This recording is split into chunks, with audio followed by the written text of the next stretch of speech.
ब्रह्मा, निर्माता और शिव, संहारक के साथ भगवान विष्णु हिंदू धर्म में तीन मुख्य पुरुष देवताओं में से एक हैं और उन्हें एक साथ त्रिमूर्ति के रूप में जाना जाता है।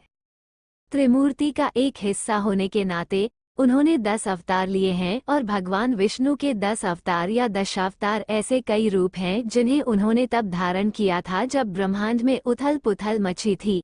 विष्णु के प्रत्येक अवतार का एक ही उद्देश्य था जिसे उन्होंने विभिन्न तरीकों से हासिल किया।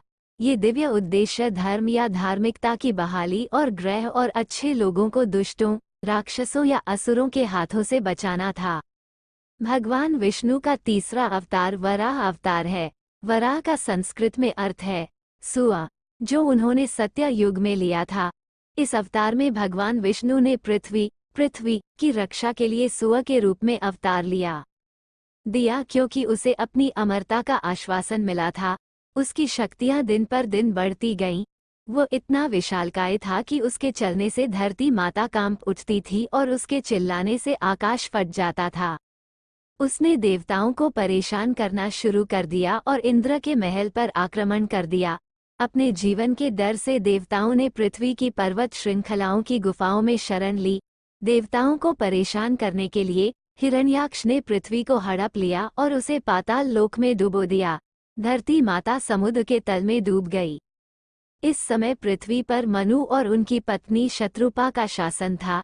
ये देखकर मनु और उनकी पत्नी भगवान ब्रह्मा के पास आए, उन्हें प्रणाम किया और कहा, पिताजी, हमें बताएं कि हम आपकी सेवा कैसे कर सकते हैं और इस दुनिया और अगले में हमारी खुशी सुनिश्चित कर सकते हैं। चूंकि धरती माता समुद्र में डूबी हुई है, इसलिए शत्रुपा और मुझे कहाँ रहना चाहिए? भगवान ब्रह्मा चिंतित हो गए और उन्होंने सोचा कि धरती माता को बचाया जाना चाहिए। उन्होंने कहा, हिरण्याक्ष वराह अवतार की कहानी नहीं होगी। दशावतार भगवान विष्णु को मैंने नष्ट कर दिया क्योंकि मैंने उसे वरदान दिया है। आइए भगवान विष्णु की मदद लें।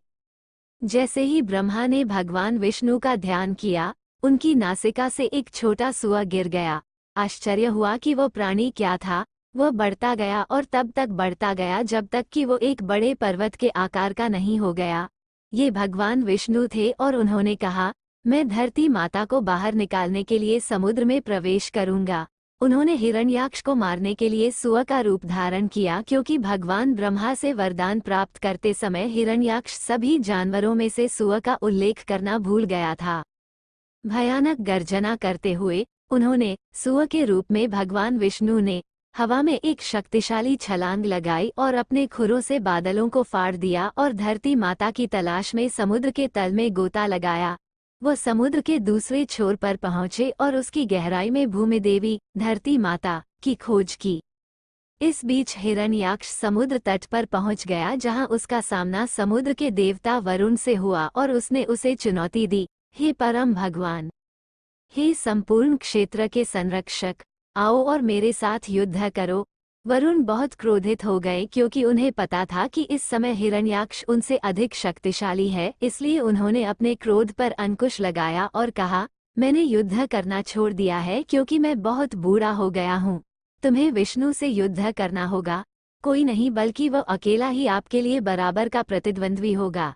जाओ उसे ढूंढो। अचानक वहां नारद आ गए।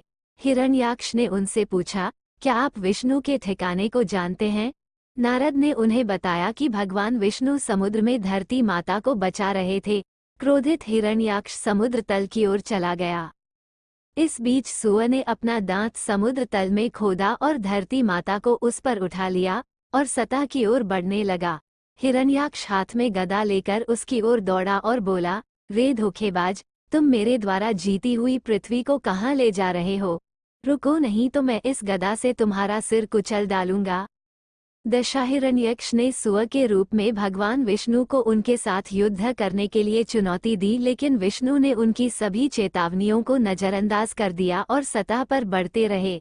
ये देखकर हिरण्याक्ष ने उसका पीछा किया, लेकिन सुआ ने पीछे मुड़कर भी नहीं देखा। हिरण्याक्ष ने कहा, रुको, तुम धोखेबाज, मैं जानता हूँ कि तुम अपनी जादुई शक्ति से सभी को हरा सकते हो, लेकिन इस समय तुम मेरे निकट हो और मैं तुम्हें अवश्य हरा दूंगा। धरती माता को सुरक्षित स्थान पर रखने के लिए सुआ भाग गया। इस पर हिरण्याक्ष बहुत क्रोधित हुआ और चिल्लाया, तुम कायरों की तरह कैसे भाग सकते हो? मुझे मेरी धरती लौटा दो। पृथ्वी पहले से ही भयभीत थी, लेकिन हिरण्याक्ष को देखकर और अधिक कांपने लगी। वराह अवतार में भगवान विष्णु पृथ्वी को समुद्र की सतह पर लाए और उसे धीरे से अपनी धुरी पर रखा और उसे आशीर्वाद दिया। फिर वो हिरण्याक्ष की ओर मुड़ा। राक्षस ने अपनी गदा सुअ पर फेंकी, लेकिन सुअ एक तरफ हट गया और अपनी गदा उठा ली। वे बहुत देर तक अपनी गदाओं से युद्ध करते रहे। अब ब्रह्मा ने विष्णु को चेतावनी दी, तुम्हारे पास सूर्यास्त से केवल 1 घंटा पहले का समय है। अंधेरा होने से पहले राक्षस को नष्ट कर दो, ताकि उसे अपने काले जादू का सहारा लेने का कोई अवसर न मिले। ब्रह्मा की बात सुनकर हिरण्याक्ष ने अपनी गदा भगवान विष्णु की ओर फेंकी, लेकिन बाद में उसे दूर फेंक दिया। गदा खो जाने पर हिरण्याक्ष ने सुअ की छाती पर अपने मुक्कों से वार करना शुरू कर दिया।